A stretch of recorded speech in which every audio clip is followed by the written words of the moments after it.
Tzvi Lebetkin, the Rabbi from another planet. Please like, share, and subscribe, and ring that little bell. Ring little bell so you're notified when new videos drop. So we've had a bit of a strange time here in fandom over the last few years. I think we can all pretty much agree to that. Like a new generation of fan arrived, and they seem to be a bit strange. They didn't seem to be not happy to live and coexist with anybody else or anybody who disagrees with them in any way. And then they like gaslit everybody all the time, killing everybody bigots and fascists and saying how the Western world was deeply racist, and they had very, very firm ideas on that. They really, really believed that that in the past that we were controlled by an evil male patriarchy that worked to keep women and people with any other skin color than white down and oppressed. They really believed it, right? They really totally 100% believe it, and they believe it today, you know. And their problem was they weren't very good at dealing with how reality would disagree with them. And yeah, sadly, reality has been very much disagreeing with them. Like, they spent like literally 5 years, 4 years, melting down. You know, like I just watched Dragonfire, a great Doctor Who story. I really enjoyed it. I really thoroughly enjoyed it. At the end, you got the famous Indiana Jones face melting thing, like the guy from the... That's what they like right now. They're like, melting, because they spent years telling us the world was going to be destroyed by the last president of the United States. They were very, very obsessed with him, right? I kind of enjoyed him, right? I found him an entertaining, interesting person. Kind of agreed with him on a lot of things, which makes people crazy, right? Anyway, so they promised it. This is the end. It's going to destroy everything. And then they promised everybody that the next president will be a billion times better, and everyone's going to love it, and everyone's going to be great. And the inverse has happened, the absolute inverse of reality. Same thing in fandom. So we're in Doctor Who right now, a little bit of fan Doctor Who. They said that all people need to do is see a stunning and brave woman play Doctor Who, and then they'll see the male patriarchy wither and die as people embrace this bold, beautiful new future. Didn't really go down that way. Didn't go down that way at all. And I would say Jodie Whittaker and Christian have absolutely failed. The rumour that I kind of believe is Doctor Who is being cancelled, sort of. It's being rested for 5 years, which I think is corporate speak for cancelled, right? I think it's being cancelled. Yes, she indeed broke it. It was an utter disaster. And they're not dealing well with that. They're not dealing well with this at all. So... with this intro, we're going to look at the Nerdist, who very much are in the same camp as this strange new breed of fan that hates everybody else and calls everybody else a bigot, who are in freefall, like, yeah, again, they're like the bloke from Indiana Jones, like, their faces down, and I don't know, look, they've been a bit of a pain in the arse the last few years, it's just... It's kind of fun. It's kind of fun watching it go down, but that's me for you, okay? That's just me for you. Before we get into it, can you hit the like, share, and subscribe button? Wow, I have to tell you, I haven't even looked at my subscribers today, which is unusual for me. I'm normally somewhat obsessed by it, right? I'm always like, and it's just really, you should never let your happiness be dependent on anybody else, right? You should never, ever let your happiness be dependent on anybody else, or external factors, I should say. I screwed that one up. So anyway, if you could hit the subscribe button, that'd be fan-dabby double dozy. Thank you very much. YouTube, not a fan. You hit the subscribe button. But yeah, while we still have the freedom to do it, can I ask you to go ahead and do it? That'd be lovely. Like, share, subscribe, comment. All that stuff would be great. This video's going out right before the Jewish holiday of Yom Kippur. I say holiday, okay? It's a holiday where everybody repents for the day. You know, nobody eats or drinks for 25 hours, and they spend the day in fasting, meditation, and prayer, or as I will be doing, reading SFX magazine. Okay, I'll explain. Okay, my prayer. We're having a broigus at the synagogue, right? A broigus. It was nearly fisticuffs. Because of the pandemic, we have to have room for people to daven inside and outside, which means some rooms are not available that we used to use. So essentially, there are two prayer groups that are taking up the same time in space and time. It's kind of like when in Remembrance of the Daleks, when the Doctor got the first part of the Dalek to coexist with the second part of the Dalek was teleporting into boom. So what we have to do, right? So the second prayer group normally starts at 9 o'clock. Our one normally starts at like 7:30. I might start a bit later because you got the whole day in front of you. It's like you want to make the day go quicker. But we're starting at 6, or maybe even a little bit before 6. And then we're going to... and then normally the 9 o'clock group, they have to wait like 20 minutes or so. We're normally out by 9, but if they wait 20 minutes or so for us to finish. And they say, listen, we're always being screwed over. We always have to wait. So they're having us finish outside doing our last 20 minutes. So anyway, with that pre-ramble, I might not answer your comments that quickly. Jeez, that was a long way around the houses to get there. But anyway, that's where I am right now. I'm probably putting this out as Yom Kippur is starting. Fine. So if I don't reply to your comments straight away, I do apologise. Okay, that's really what the whole thing was about. Just telling you, I'm sorry, I'm not replying to your comments that quickly. Check out Indiegogo. When's it going offline? I don't bloody know. I'm waiting for the sodding. I'm waiting for not one, but 2 printers. I've asked 2 printers to give me a shipping quote so I can decide if I'm printing my comics in America or just in the UK, right? You would have thought that's something they would give you quite quickly. No, I'm going back and begging them, saying, can you just give me the shipping quote so we can get freaking printed and get this thing out there? Oh, God, everything's a nightmare. Everything is a nightmare. This is a Tzvi Lebetkin story. Everything is a living hell. So, as part of this living hell, you can buy yourself biblical Bible stories, Atheist Creation, Rational, 240 pages long. Listen, it is said that laymen have, after reading it, are able to dance, right? They get up out the chairs and just boogie down. It's said that you develop an incredible amount of sexual vitality just by buying these books. Now, I don't know who's saying this, but it's probably me. It's probably just me. But you know what? You don't want to take a chance. So this is another book, Imperium. This is fun. This is a fun book, 124 pages long. A love letter to Telefan in the 1960s, James Bond, Doctor Who, Emma Pill, A Monkey in the Spacesuit, and The Black Slab from 2001, Bit of Prisoner, Bit of Thunderbirds. It's all in there for you, baby. It's a great little book. So you get a bunch of extras in it.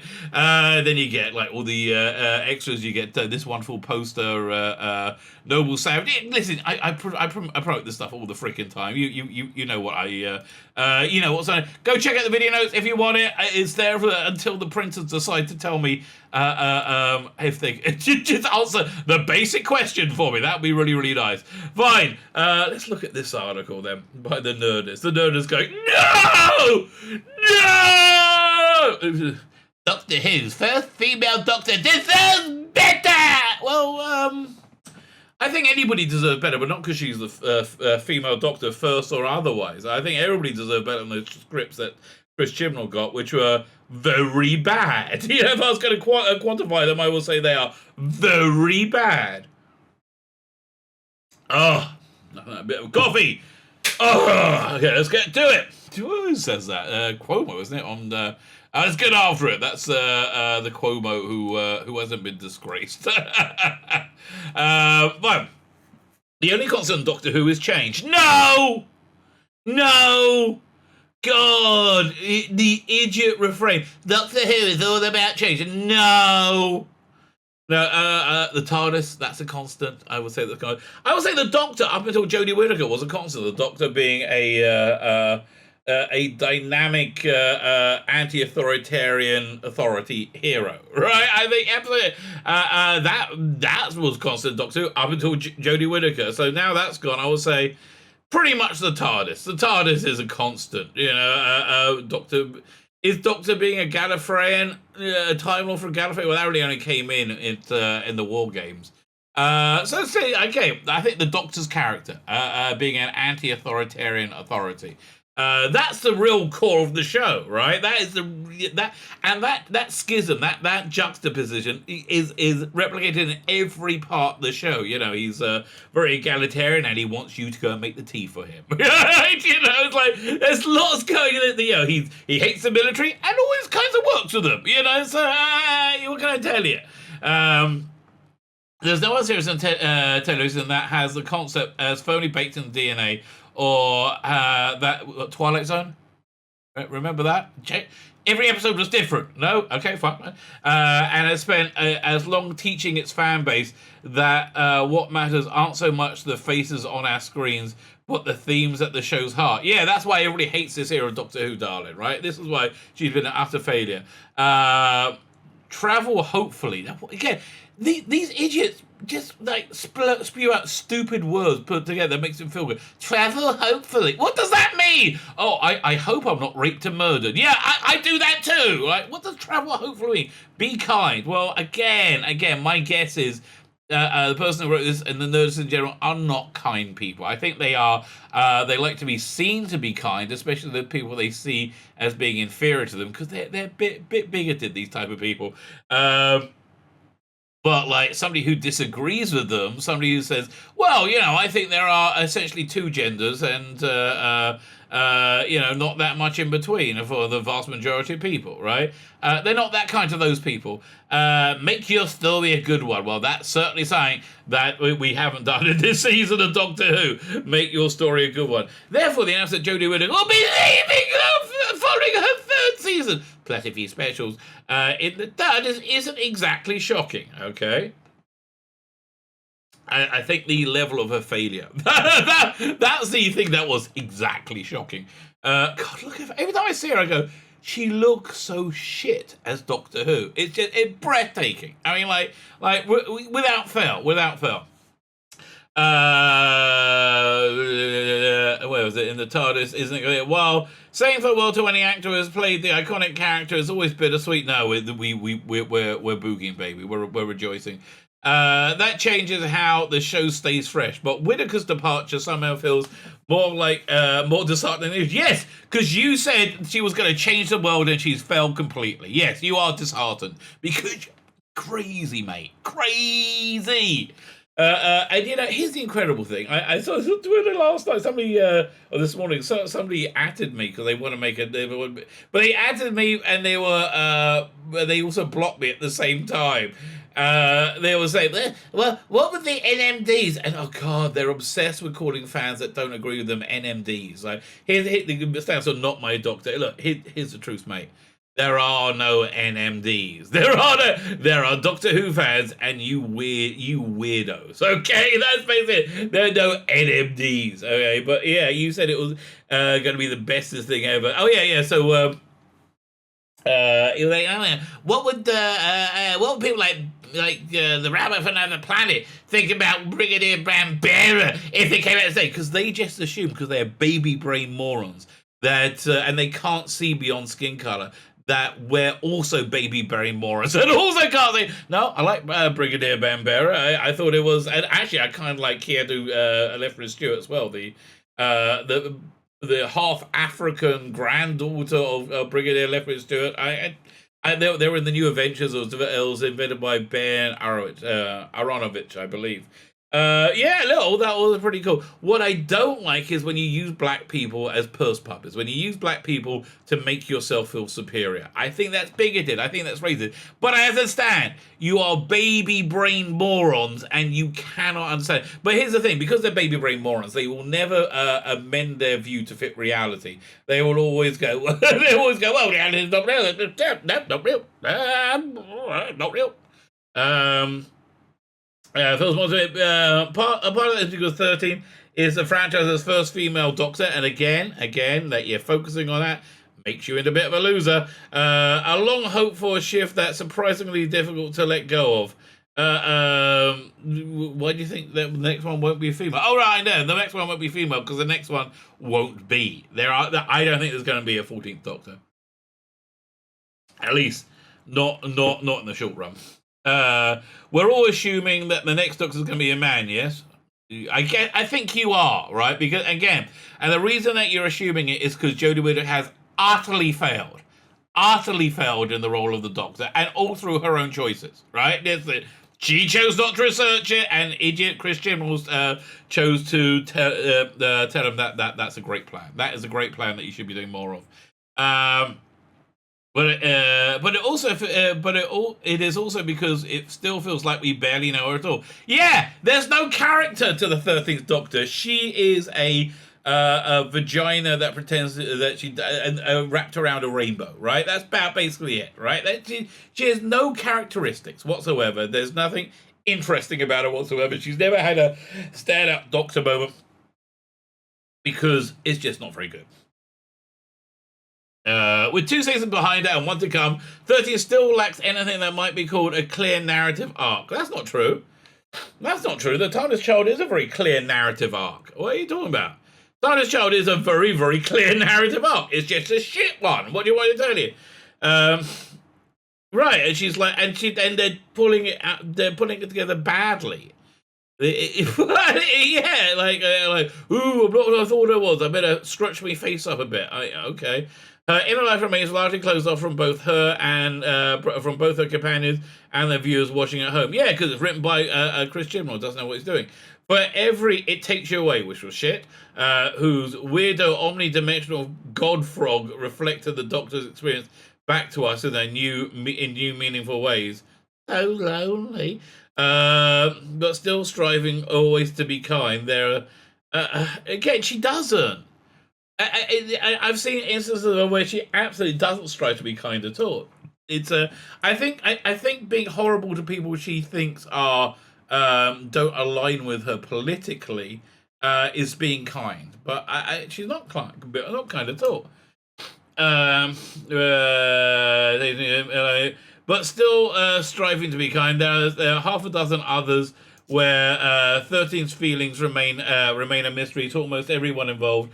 See Spyfall, Essential Assignment, and Timeless Child. No, Timeless Child, she was like, ooh, I don't know, I don't understand, I'm gonna throw up my little bra. Yeah, no, that was what she called acting, and it's not very good at it.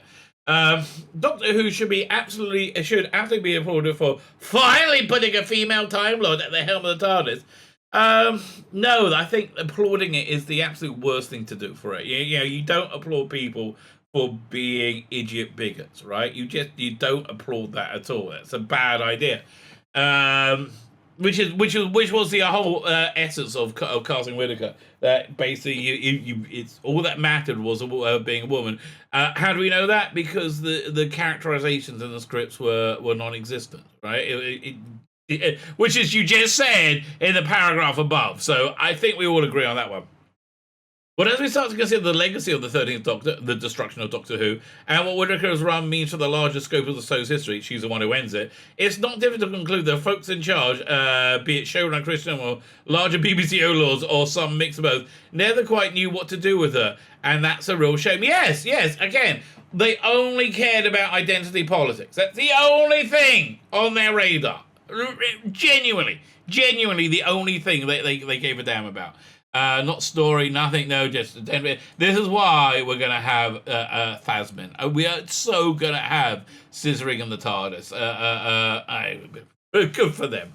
To be clear, this is no slam on Whittaker. No, we can't blame her because she has the magic vagina. And the magic vagina can never, ever, ever be criticized. That is the magic of having a vagina. Those were wonders of what she'd be given. No, Joe, crafting a warm and earnest take on the Doctor that felt like a breath of fresh air out of Peter Capaldi's gruffer, more standoffish incarnation. Well, Peter Capaldi struck me as a Doctor. Right? Think about it. Acted like the Doctor. Yeah, where 12 seemed weary, 13 felt like new beginnings. Well, that was really the promise of it in Twice Upon a Time, right? When he was trying to decide, as a character, was trying to decide whether to live or die, whether to regenerate, and he basically does. And so, yeah, you get this whole new lease on life, and I really liked all that idea. And they just dropped the ball, just like they dropped the Doctor at the TARDIS, right? At that very minute. Why did the TARDIS blow up and spin her out? It's because I think she realised, the TARDIS realised that this is not the Doctor. 13 felt like a new beginning, embracing wonder of the universe. She was embracing wonder of the universe because she was clueless. She had no idea what's going on. She said, hey, I don't know. Oh, what's that? I don't know. Oh, look, giant spiders. We're just going to let them die horribly. Who aren't any threat to anyone. Doctor, you know you have a craft that's bigger on the inside than the out. Yeah. And you can take them anywhere. And you can make them smaller. And you can make everything better. Yeah. Are you going to do it? No, not going to do that. Why not? Because I don't know how. I'm not very good at being the Doctor. We know, darling. You know, I have to say, why did they go for Whittaker as a Doctor? I think they should have done some real diverse casting and gone for Orville the Duck, right? Orville the Duck as a Doctor. We want to see more of that. 13 felt like New Beginnings, embracing the wonder of the universe and everyone in it. And yet, it's difficult to pinpoint exactly how the character has grown or changed since she first fell out the sky in season 11 premiere. She hasn't, right? She hasn't. Yes, there's no character development. That you're nailing it. And again, this is crazy people. This is when crazy people see reality and it doesn't conform to what they said. Right? It's like, no! In many ways, 13's characterization feels like Doctor Who hedging its bets. Yeah, that's exactly. She had no idea. She's like, oh, I kind of know David Tennant did it this way. I'll do it like that as well. A female Doctor was a revolutionary step for the franchise and should have felt like a revelation on screen. Yeah, again, there's so much stuff you really could have done with this, right? I would have loved if they explored being female. I would love if it... You know, I was watching, Dragonfire the other night, the Blu-rays, and there's a fantastic extra called An Audience with Patricia Quinn, who was in Dragonfire. She was famous for being Magenta in the Rocky Horror Show. She is a fascinating lady, like just a very accomplished actor, but absolutely fascinating, wonderful person. I would love to spend time with her, right? So... She could have been a doctor, right? That could have been a doctor, right? So, because I felt that she's a unconventional thinker. Right? She lived her life outside of the box, right? And I think he's been much richer for it. Certainly richer for it. I mean, financially, her name is now Lady Stevenson because she was her second or third husband she married and outlived was Lord, so she retained the title. And she just feels like she should be Lady Stevenson, right? She's a anti-authoritarian authority, right? That feels like very organic to be the Doctor. She never did. Because she hasn't done anything. So in many ways, 13 characterization feels like Doctor Who hedging a bet. Female Doctor, a revolution for the franchise to make, and felt like a should have felt like a revolution. Her journey should have been markedly different from the other Doctor, every other Doctor who came before, simply because she is different from every other Doctor before. That's a valid point. That is a valid point. I don't know. Maybe if they had a woman as a showrunner and had a very female voice, but yeah, it's just. Is that the character's masculine? And I'm not saying the character has to be male, which I know a lot of you watching say, oh no, the character has to be male. And certainly after Whittaker, I think that's the received wisdom, that the character has to be male. I say more the character's masculine. Avoiding that. And when a woman's playing the character means you lose the character. The way the world responds to 13 should necessarily be different than the experience of the early Doctors. Why? I mean, any woman who has been in a corporate meeting could tell you that indiscriminately voicing their ideas and opinions as this Doctor does is hardly ever met with immediate acceptance or acclaim. Yeah, you all notice when this Doctor indiscriminately voices their ideas, they're moronic, right? Yeah, here's the thing.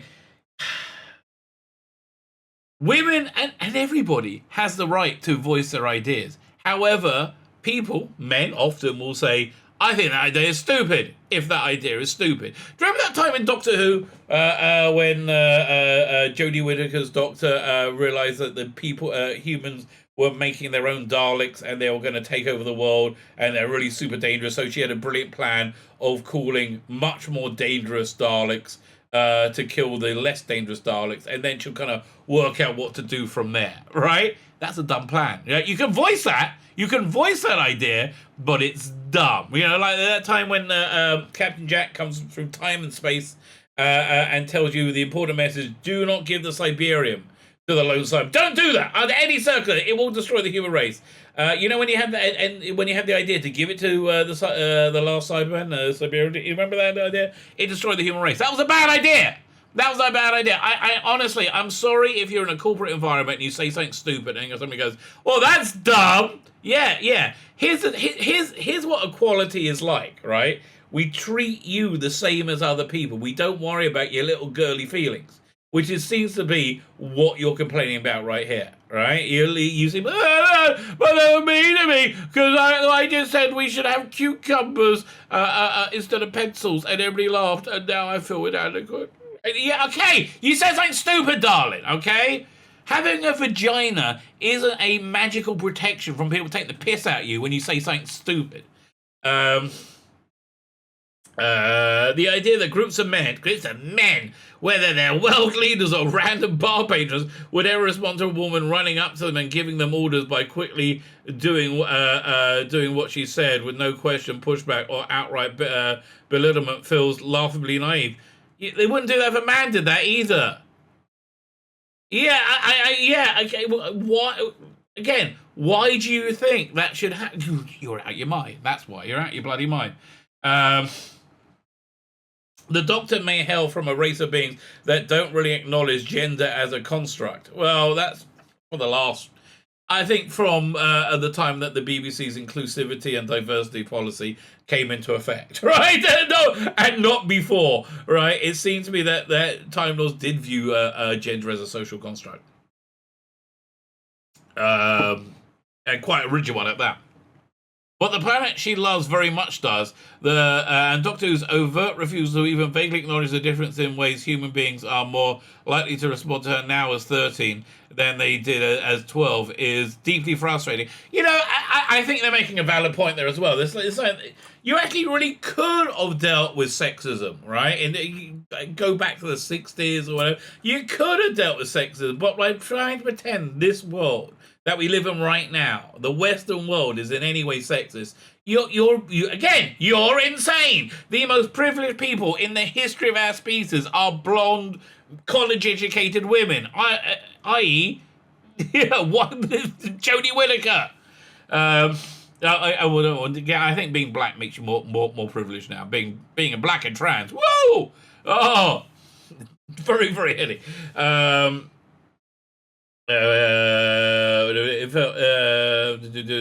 Where is it? Deeply frustrating and not embracing the ways that 13 gender would naturally have altered her journey. It feels as though the show, or at least the folks in charge of it, didn't entirely trust that a female Doctor could be compelling as a male predator. Well, that's true, right? Chris Chibnall is a bigot, right? Again, he's used Jodie Whittaker as a purse puppy, right? To go, oh, look, she has a vagina and a rainbow. Best as ever. Yeah, it's just, you need talent to pull this off. It no longer feels like an accident that Whittaker's seasons are the shortest length of any modern Doctor Who, or that she's the first Time Lord since the 5th Dr. Peter Davison partnered with 3 companions from her first moment on screen. Again, they didn't think Whittaker really had what it takes. That's bottom line. Look, first choice was Olivia Colman. Just so many people could have done a better job. It's really sad, but so many people could have done a better job. It's not an accident. This is Chibnall's utter laziness, I think. I might be wrong. I might be wrong about it. It feels like it's laziness to me. Listen, if Russell T Davies, like 10 years ago or 15 years ago, could make 13 episodes a year, 12, 13 episodes a year, and have them be huge smash hit ratings, and oversee Torchwood, and oversee Sarah Jane Adventures, and write production notes, and if it seems like he could do it, and it seems like Moffat could do it, it seems like laziness that Christian can't do it. Partner with 3 commandos on the screen, and as much Ryan, Graham, and Yaz represent important steps forward in terms of inclusion within the franchise. Chibnall's Doctor Who never managed to figure out how to successfully write for the four leads. That's true, meaning that no one, including the Doctor herself, ever got much in the way of real interariety. I don't know what that means. And everyone's relationship lacked significant depth. Yeah, again, but this isn't because there were too many people in TARDIS. It was because there was one person flying the TARDIS. It was Chris Chibnall, who didn't know what he's doing. Right.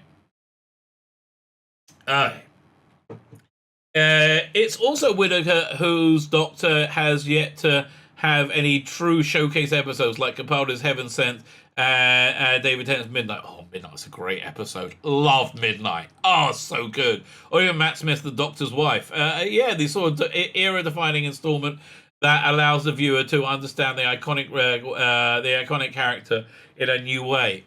Yeah, okay, it's interesting. Yeah, but again, this is just way beyond Chibnall's ability. It's completely into a different universe. And the decision to add John Bishop's Dan Lewis for 13's final season, rather than allow Yaz to serve as the sole companion, oh, we're going to have some scissoring in the TARDIS, baby, means we'll never even get to see this Doctor establish a close one-on-one relationship. Very close, from what I can guess. A close one-on-one relationship with anybody else, as we have with every other modern incarnation. Yeah, okay. If you're saying Chris Chibnall was shit, we found an area where we could all agree, right? Chris Chibnall was indeed shit. Okay.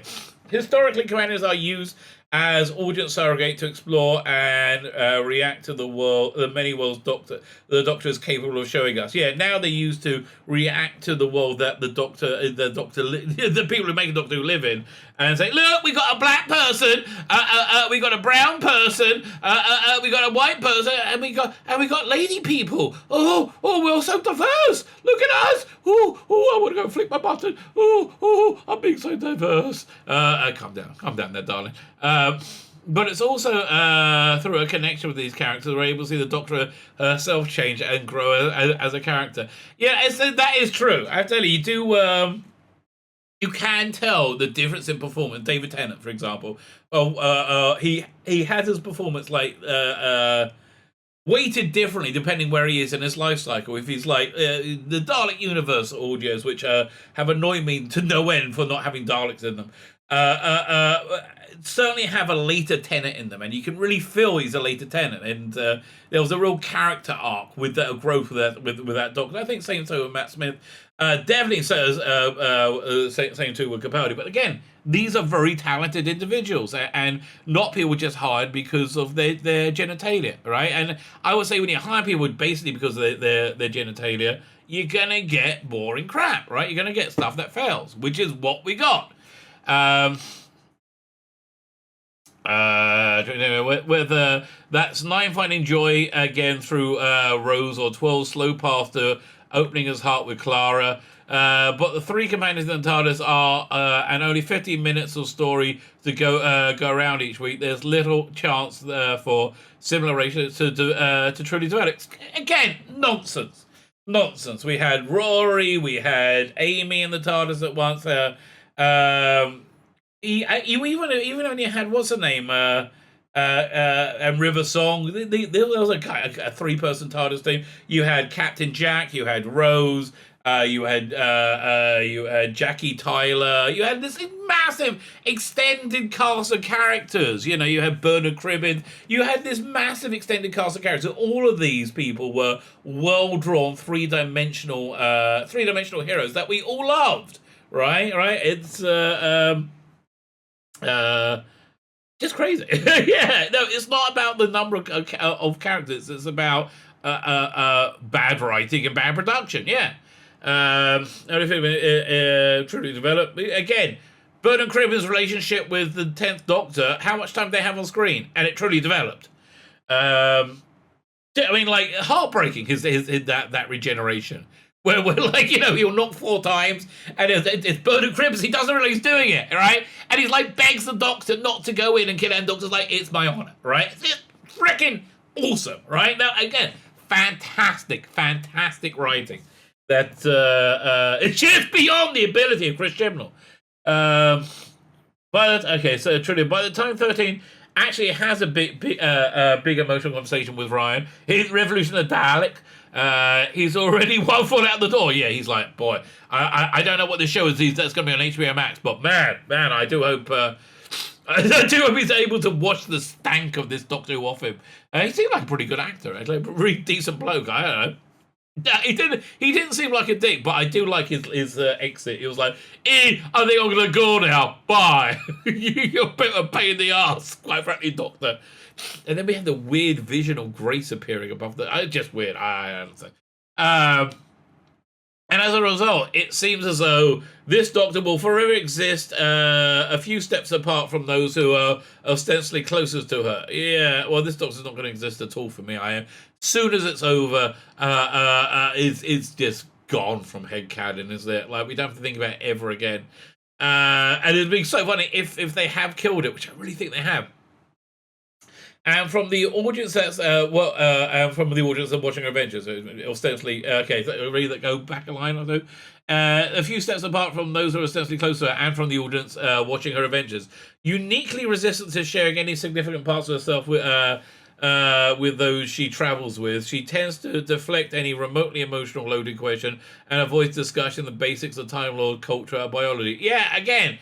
She's basically a coward. I mean, the worst moment of Doctor Who ever for me was when Graham asked for inspiration, and she said, I feel a bit socially awkward. I'm just gonna walk over here. Oh God. Has she ever even mentioned the concept of regeneration to her friends? Who cares? I think she did with the Doctor Ruth thing, didn't she? The Timeless Child storyline essentially rewrites Doctor Who history, yet it seems to have virtually no emotional impact on 13 itself. It's going to be the through line for the entire season 13, I believe. All right.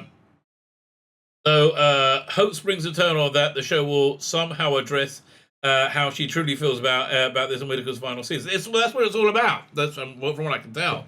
Oh yeah, do that, baby. Do that. I can't wait. Instead, it highlights how little her supposed fam knew about her. Knew about the being they've been traveling with for so long, and quite frankly, how she hadn't killed them is beyond me. Right? She's so stunningly incompetent.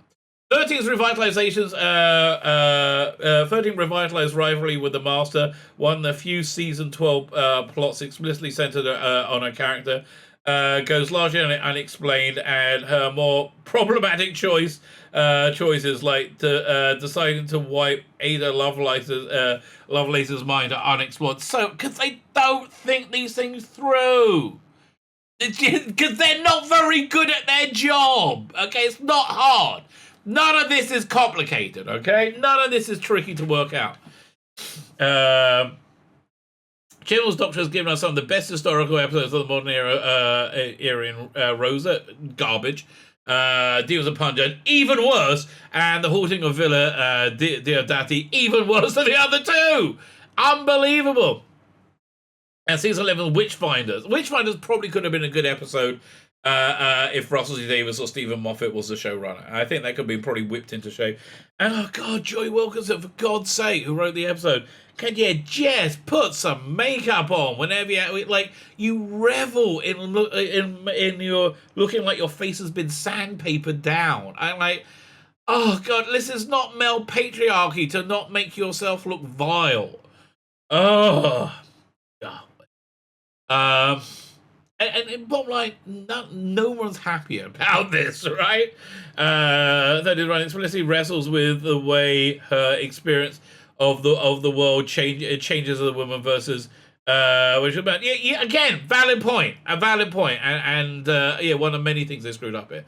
But its focus on standalone stories and surface level adventure with some occasional deep cut lore thrown on top ends up almost completely undermining the show's central character.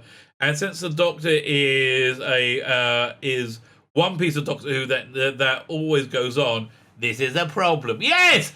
Again, you've been telling me that I'm a racist and a sexist for the last 3-4 years because I've been saying the same bloody thing, right? Yes. Okay, is this over?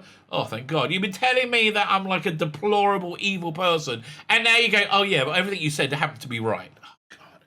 If only they could say that about, the reality of the politics now. Perhaps the announcement that 13's final season will be one long serial story means that we'll finally have a chance to really delve into a character in a way that the previous two seasons hasn't allowed us. I think they're going to try. I just don't think they can do it, right? I just don't think they have it in them to pull it together to do it. Whittaker deserves a chance to truly shine. Does she? She's had every chance. She's been the most protected person in the history of television, and fans deserve to probably get to know this Doctor before we have to say goodbye. Listen, fans have had to get used to saying goodbye to Doctor Who. It's been a painful thing to do, but that's something we had to get used to, and we basically did, right? Fandom and viewership are at the lowest levels ever now, I think. Not looking good. It's a complete and utter failure. A complete and utter catastrophic failure in every way, shape, and form. And the Nerdist just doesn't like the world is not how they thought the world is, right? They just don't like that one little bit. So that's where we are. That's where we are. My name is Tzvi Lebetkin, the Rabbi from another planet. Please like, share, and subscribe, and ring the little bell. Ring the little bell so you're notified when new videos drop.